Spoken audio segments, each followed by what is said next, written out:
Казалось бы, с одной стороны, надо порадоваться рекордно низкому показателю по уровню безработицы, который составляет 0,38%. И все же эта цифра вызывает у нас не радость, а волнение и тревогу. Сейчас в столице около 30 тысяч открытых вакансий. При этом на каждую приходится меньше 4 резюме. Растет спрос на сотрудников и конкуренция за них. При таком соотношении мы фактически имеем рынок соискателя и дефицит кадров.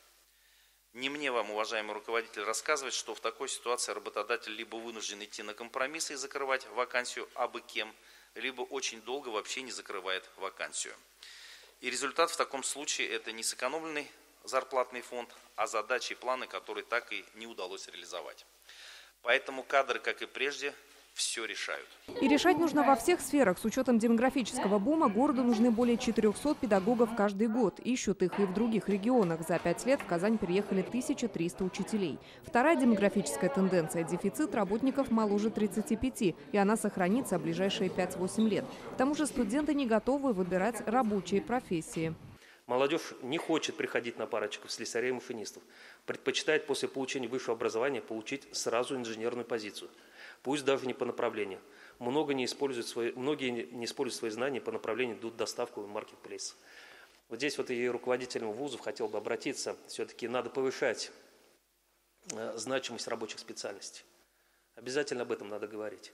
Все сразу хотят стать начальниками, одеть белую рубашку, но не проходя рабочей специальности. Но такого не бывает.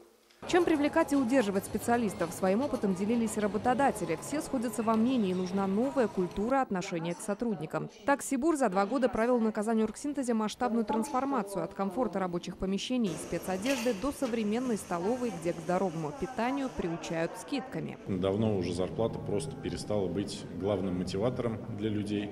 Есть оценки, анализы еще в 90-х, 2000-х годах их делали компании.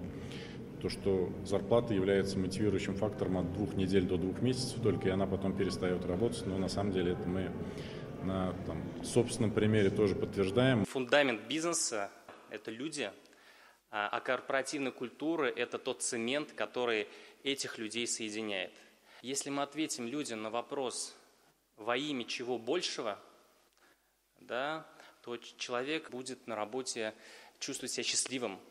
А счастливые люди, другие люди, они более производительны, они двигаются вперед все вокруг. Ошибки работодателей проанализировал сервис HeadHunter. Так, 40% из них сами сужают свой выбор, используя фильтры по полу и возрасту. Самый популярный возраст поиска до 40 лет, второй по популярности 45.